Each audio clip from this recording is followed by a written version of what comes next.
ಎಲ್ರಿಗೂ ನಮಸ್ಕಾರ. ಪ್ರಿಮನು TV Kannada YouTube ಚಾನಲ್ಗೆ ನಿಮ್ಮೆಲ್ರಿಗೂ ಕೂಡ ಸ್ವಾಗತ.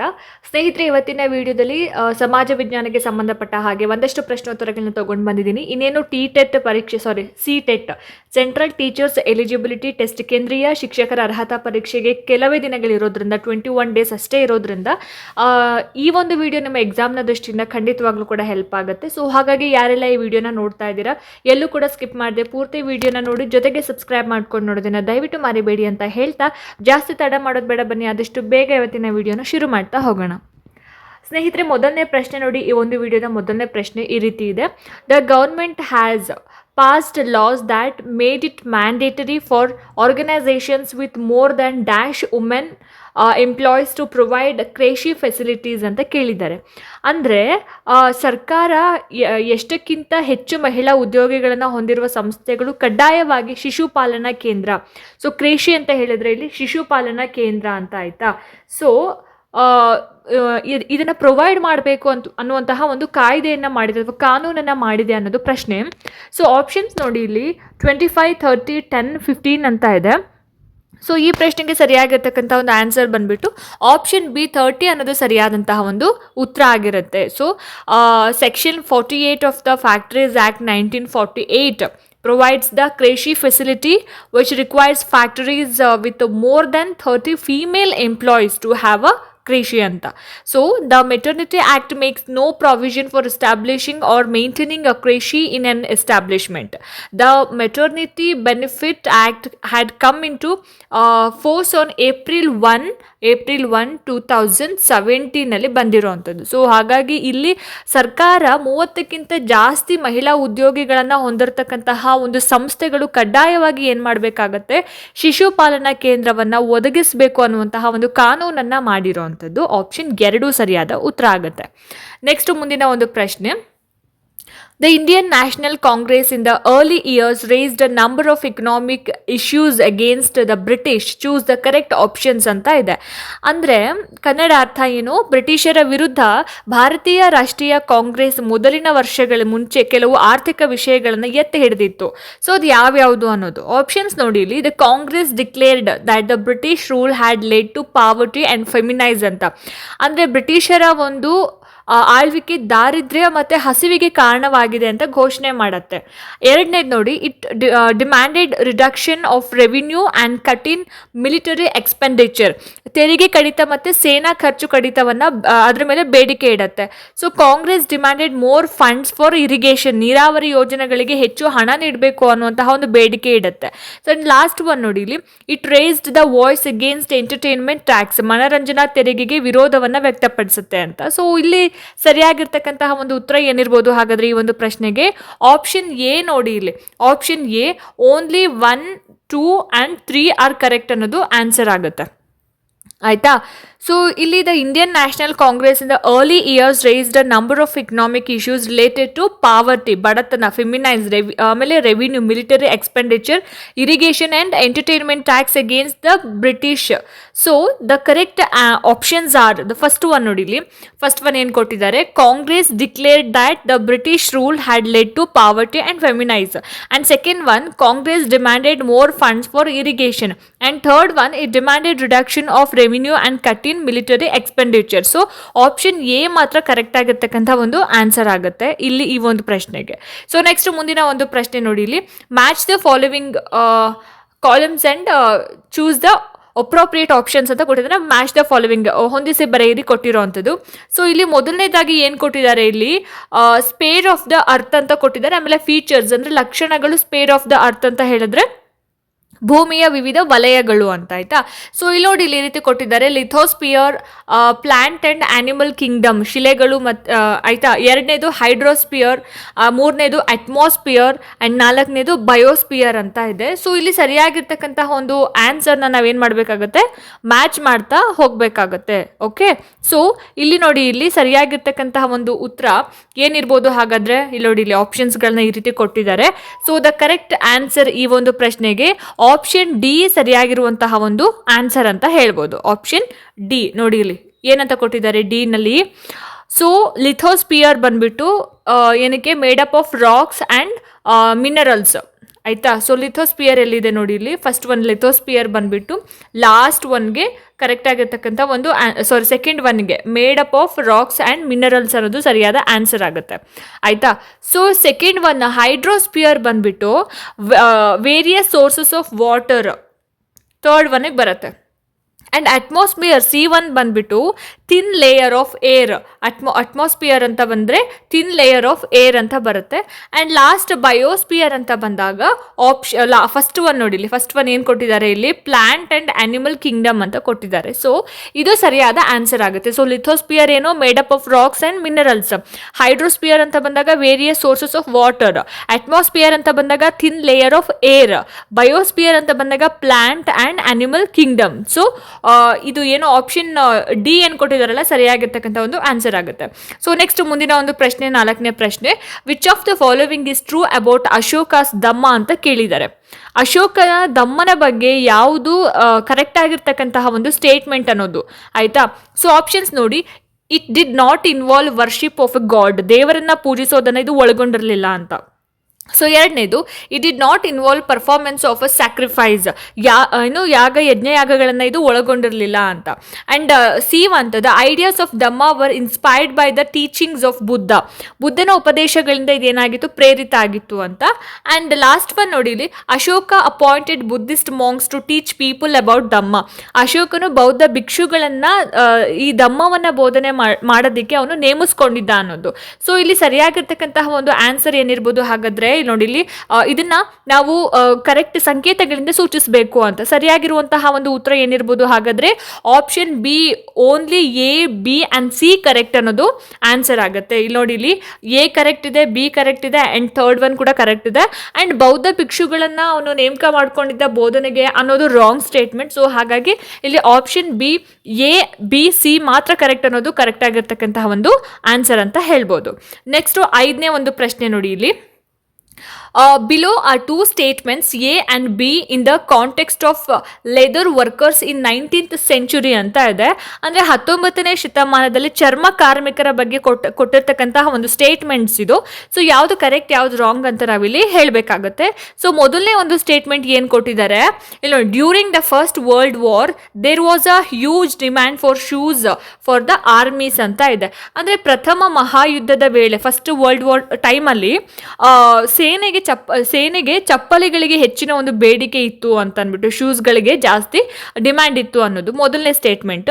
ಎರಡನೇದು, the poor people from ordinary castes saw this an opportunity and were ready to supply shoes for the army, ಸಾಮಾನ್ಯ ಜಾತಿಯ ಬಡವರು ಈ ಒಂದು ಅವಕಾಶವನ್ನು ಬಳಸ್ಕೊಂಡು ಈ ಒಂದು ಕೆಲಸ ಮಾಡೋದಕ್ಕೆ ಅವರು ರೆಡಿ ಆದರು ಅನ್ನೋದು ಆಯ್ತಾ. ಸೊ ಇದರಲ್ಲಿ ಯಾವುದು ಕರೆಕ್ಟ್ ಯಾವುದು ರಾಂಗ್ ಅನ್ನೋದನ್ನು ನಾವು ಹೇಳಬೇಕಾಗುತ್ತೆ.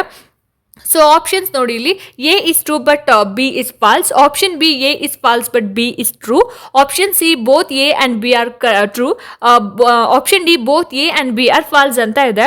ಸೊ ಇಲ್ಲಿ 5th ಒನ್ ಕ್ವೆಶನ್ಗೆ ಸರಿಯಾಗಿರ್ತಕ್ಕಂತಹ ಒಂದು ಆನ್ಸರ್ ಬಂದ್ಬಿಟ್ಟು ಆಪ್ಷನ್ ಎ ಸರಿಯಾದ ಆನ್ಸರ್ ಆಗುತ್ತೆ. A is true but B is false ಅಂತಂದರೆ ಎ ಕರೆಕ್ಟ್ ಆಗಿದೆ. ಎ ಏನು ಕೊಟ್ಟಿದ್ದಾರೆ ಇಲ್ಲಿ ನೋಡಿ, ಇಲ್ಲಿ the context of leather workers in 19th century ಅಂತ ಬಂದಾಗ, during the first World War there was a huge demand for shoes for the armies.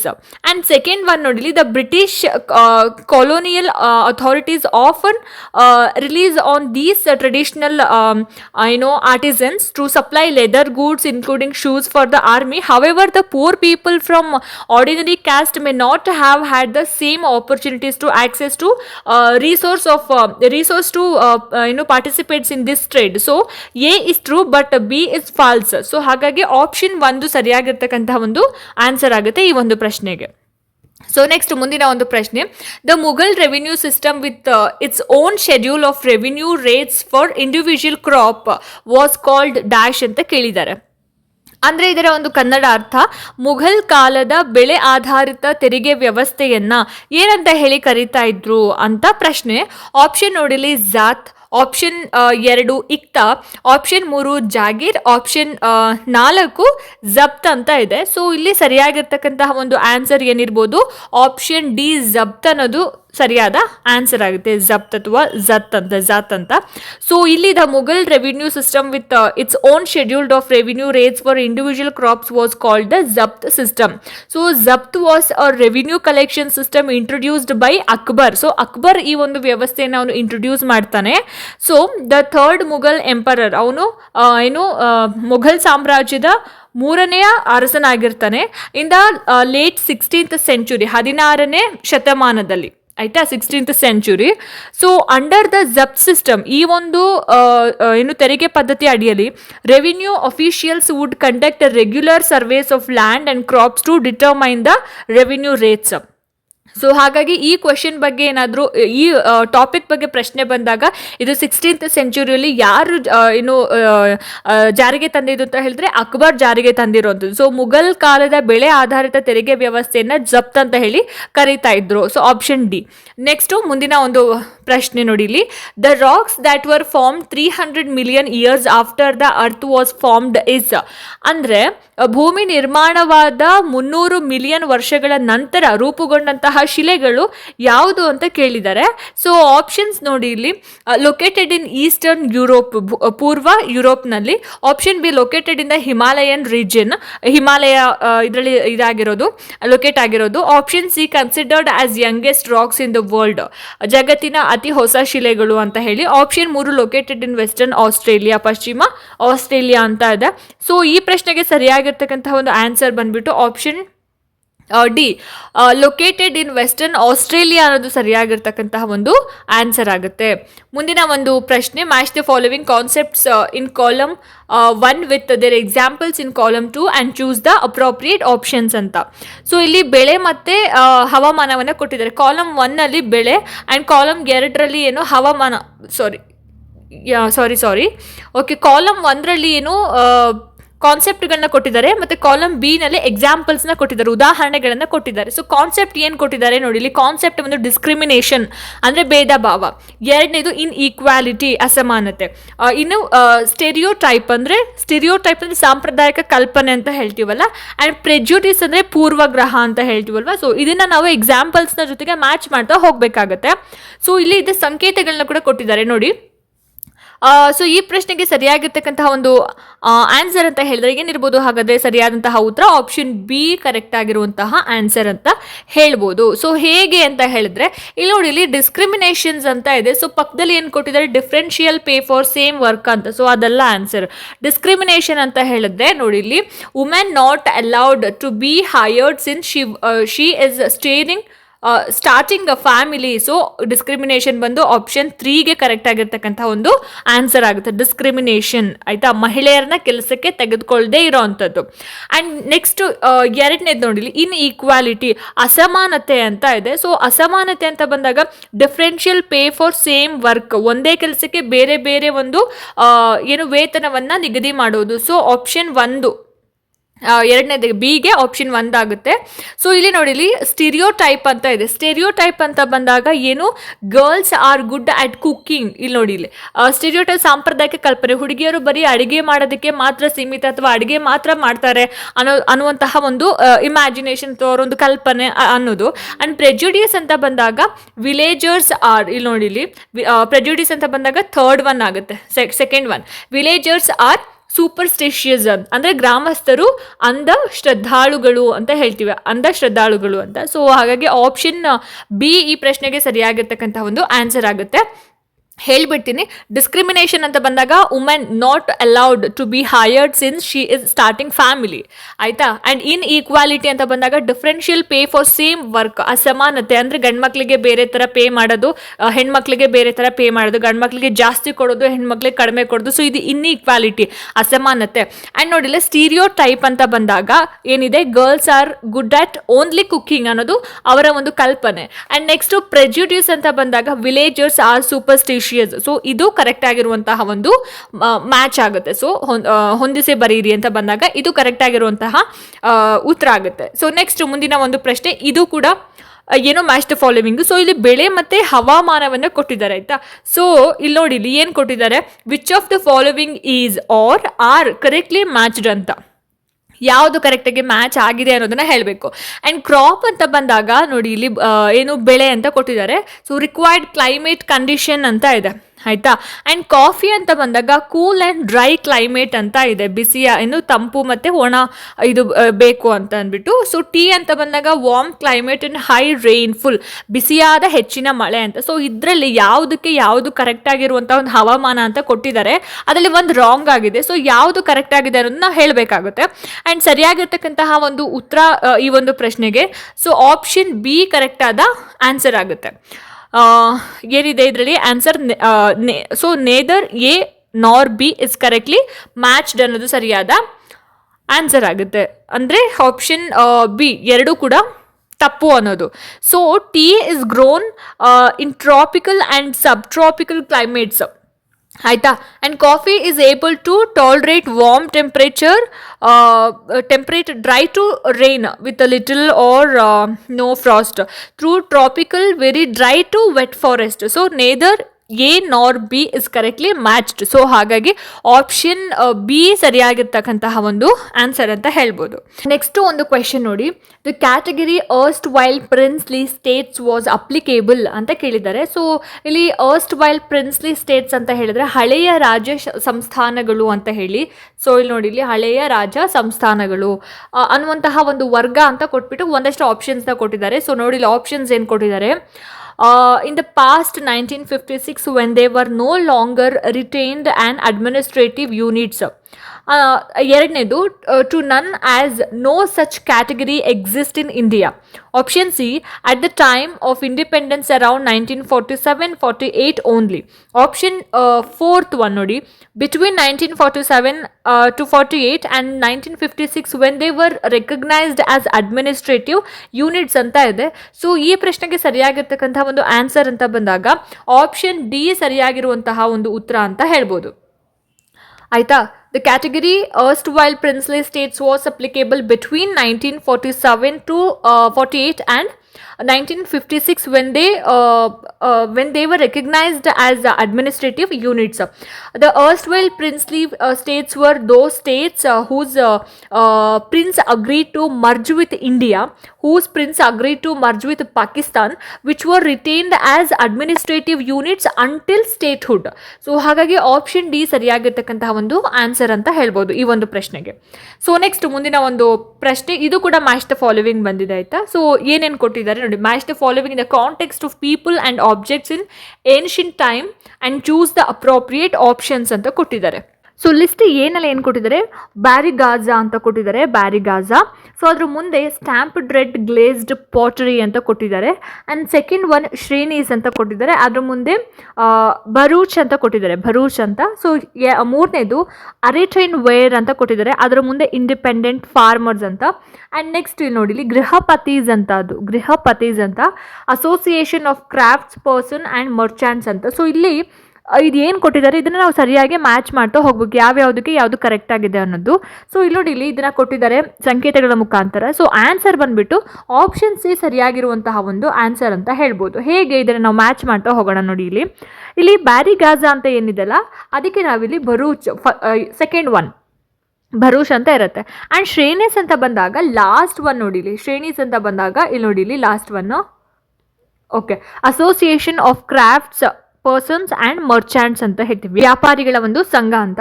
And next ಅರಿಟ್ರೈನ್ wear ಅಂತ ಇದೆ.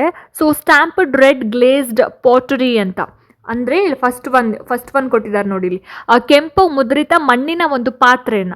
ಸೊ ಅರಿಟ್ರೈನ್ ವೇರ್ ಅಂತ ಹೇಳಿದ್ರೆ ಫಸ್ಟ್ ಒನ್ನು. ಆ್ಯಂಡ್ ನೆಕ್ಸ್ಟು ಗೃಹಪತೀಸ್ ಅಂತ ಬಂದಾಗ independent farmers ಅಂತ ಬರುತ್ತೆ, ಆಯಿತಾ. ಸೊ ಡಿ ಒನ್ ಏನಿದೆ ಅಲ್ಲ, ಇಲ್ಲಿ ಥರ್ಡ್ ಒನ್ ಇಂಡಿಪೆಂಡೆಂಟ್ ಫಾರ್ಮರ್ಸ್, ಸ್ವತಂತ್ರ ರೈತರು. ಸೊ ಆಪ್ಷನ್ ಸಿ ಸರಿಯಾಗಿರುವಂತಹ ಒಂದು ಆನ್ಸರ್ ಆಗುತ್ತೆ ಈ ಒಂದು ಪ್ರಶ್ನೆಗೆ.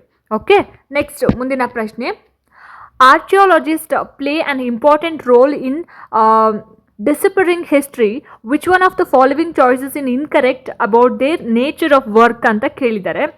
ಅಂದರೆ ಪುರಾತಜ್ಞರ ಕೆಲಸದ ಬಗ್ಗೆ ತಪ್ಪಾಗಿರೋವಂಥದ್ದು ಯಾವುದು ಅಂತ ಕೇಳಿರೋವಂಥದ್ದು. ಸೊ ಆಪ್ಷನ್ಸ್ ನೋಡಿ, ಇಲ್ಲಿ look for bones of animals, birds and fish, ಪ್ರಾಣಿ ಅವಶೇಷಗಳನ್ನು ಹುಡುಕೋದು. Option 2 examine the written records, ಬರಹದ ದಾಖಲೆಗಳನ್ನು ಪರಿಶೀಲಿಸೋದು. Option 3 study the remains of buildings, paintings and sculpture, ಕಟ್ಟಡ ಶಿಲ್ಪಗಳ ಬಗ್ಗೆ ಅಧ್ಯಯನ ಮಾಡೋದು. And last one explore and excavate tools, weapons, pots, pan etcetera, ಉಪಕರಣಗಳನ್ನು ತೋಡುವುದು ಅಂತ. ಸೊ ಇಲ್ಲಿ ಸರಿಯಾಗಿರ್ತಕ್ಕಂಥ ಒಂದು ಆನ್ಸರ್ ಅಂತ ಬಂದಾಗ ಆಪ್ಷನ್ ಬಿ ಸರಿಯಾಗಿರುವಂತಹ ಒಂದು ಆನ್ಸರ್ ಆಗುತ್ತೆ. So archaeologist play an important role in deciphering history by studying the material culture left behind by ancient societies. They study the remains of buildings, paintings and sculptures. They look for bones of animals, birds and fish. They explore and executive tools, weapons, pots, pans, etc. So examine the written records is incorrect, but their about their nature of work. So ಹಾಗಾಗಿ option B ಸರಿಯಾಗಿರ್ತಕ್ಕಂತಹ ಒಂದು answer ಆಗುತ್ತೆ. So next ಮುಂದಿನ ಒಂದು ಪ್ರಶ್ನೆ, the opening time of central government offices in India is 9 AM. So what will be the local time of opening of the central government offices located at 80° east longitude near Chennai and 92°45 east longitude near Itanagar respectively ಅಂತ ಕೇಳಿದ್ದಾರೆ. So ಇದಕ್ಕೆ ಸರಿಯಾಗಿರ್ತಕ್ಕಂತಹ ಒಂದು ಆನ್ಸರ್ನ ನೋಡೋಕ್ಕಿಂತ ಮುಂಚೆ options ನೋಡಿ ಈ ರೀತಿ ಇದೆ: 8:50 AM and 9:41 AM, 9:41 AM and 8:50 AM respectively. Option C 9:10 AM and 8:19 AM. Option D 8:19 AM, 9:10 AM ಅಂತ. ಸೊ ಇಲ್ಲಿ ಸರಿಯಾಗಿರ್ತಕ್ಕಂತಹ ಒಂದು ಆನ್ಸರ್ ಏನಿರ್ಬೋದು ಹಾಗಾದರೆ ಈ ಒಂದು ಪ್ರಶ್ನೆಗೆ ಅಂತ ಹೇಳಿದ್ರೆ ಆಪ್ಷನ್ ಎ ಕರೆಕ್ಟ್ ಆಗಿರುವಂತಹ ಒಂದು ಆನ್ಸರ್ ಅಂತ ಹೇಳ್ಬೋದು. ಸೊ ಆಪ್ಷನ್ ಗೆ. ನೆಕ್ಸ್ಟ್ ಮುಂದಿನ ಒಂದು ಪ್ರಶ್ನೆ, women were thought at home in 19th century colonial India because, 19ನೇ ಶತಮಾನದಲ್ಲಿ ಮಹಿಳೆಯರಿಗೆ ಮನೆಯಲ್ಲೇ ಶಿಕ್ಷಣವನ್ನು ಕೊಡ್ತಾ ಇದ್ರು, ಏನಕ್ಕೆ ಆಯಿತಾ? ಸೊ ಆಪ್ಷನ್ಸ್ ನೋಡಿ ಇಲ್ಲಿ. Option 1 they could study as well as do domestic duties, ಮನೆ ಕೆಲಸದ ಜೊತೆಗೆ ಓದ್ಕೊಳ್ಳೋದಕ್ಕೋಸ್ಕರ ಅಂತ. ಆ್ಯಂಡ್ ಆಪ್ಷನ್ ಬಿ ಏನು ಕೊಟ್ಟಿದ್ದಾರೆ, people believe that going out in public places would corrupt them ಅಂತ. ಅಂದರೆ ಹೊರಗಡೆ ಹೋದರೆ ಭ್ರಷ್ಟಾಚಾರ ಆಗುತ್ತೆ ಅಂತ ನಂಬ್ಕೊಂಡಿದ್ರು ಜನ ಅಂತ, ಅವಾಗಿನ ಜನ ಅಂತ. Option 3 people wanted to hide the fact of their education from relatives and friends, ಶಿಕ್ಷಣವನ್ನು ಮರೆ ಮಾಡೋದಕ್ಕೋಸ್ಕರ ಅಂತ ಅಂದ್ಬಿಟ್ಟು ಕೊಟ್ಟಿದ್ದಾರೆ. ಇದನ್ನು ನಾವು ಈ ಒಂದು ಸಂಕೇತಗಳ ಮುಖಾಂತರ ಏನು ಮಾಡಬೇಕಾಗುತ್ತೆ, ಹೇಳಬೇಕಾಗುತ್ತೆ. ಸೊ ಕರೆಕ್ಟ್ ಆಪ್ಷನ್ ಬಂದುಬಿಟ್ಟು ಆಪ್ಷನ್ ಸಿ ನೋಡಿ, ಎ ಆ್ಯಂಡ್ ಬಿ ಅನ್ನೋದು ಸರಿಯಾದ ಒಂದು ಆನ್ಸರ್ ಆಗುತ್ತೆ. When the first schools var opened in the mid 19th century, many people were afraid of them. So they feared that schools would take girls away from home, prevent them from doing their domestic duties. So first. Second, many people felt that this would have a corrupting influence on them, ಭ್ರಷ್ಟಾಚಾರವನ್ನು ಮಾಡೋದಕ್ಕೆ ಪ್ರಯತ್ನ ಮಾಡಿಬಿಡುತ್ತೆ ಅಂತ. And they felt that girls should stay away from public spaces. Therefore, throughout the 19th century, most educated women were taught at home by liberal fathers or husbands. So ಹಾಗಾಗಿ option C ಏನಿದೆ ಅಲ್ಲ, A and B ಅನ್ನೋದು ಸರಿಯಾಗಿರ್ತಕ್ಕಂಥ ಒಂದು answer ಆಗುತ್ತೆ. So A and B is the right answer. So next ಮುಂದಿನ ಒಂದು ಪ್ರಶ್ನೆ, which one of the following is not correct for ಗ್ರಾಮ ಭೋಜಕ ಅಂತ ಕೇಳಿದ್ದಾರೆ. ಸೊ ಗ್ರಾಮ ಭೋಜಕನ ಬಗ್ಗೆ ತಪ್ಪಾಗಿರುವಂತಹ ಒಂದು ಸ್ಟೇಟ್ಮೆಂಟ್ ಏನು ಕೊಟ್ಟಿದ್ದಾರೆ, ಏನಿದೆ ಅಂತ. ಆಪ್ಷನ್ಸ್ ನೋಡಿ ಇಲ್ಲಿ. The king often used him to collect taxes from the village, ತೆರಿಗೆಯನ್ನು ಸಂಗ್ರಹ ಮಾಡೋದಕ್ಕೋಸ್ಕರ ಇದ್ರು ಅವರು ಅಂತ ಅಂದ್ಬಿಟ್ಟು. Option B, he did not function as a judge and policeman, ನ್ಯಾಯಾಧೀಶನಲ್ಲ ಅನ್ನೋದು.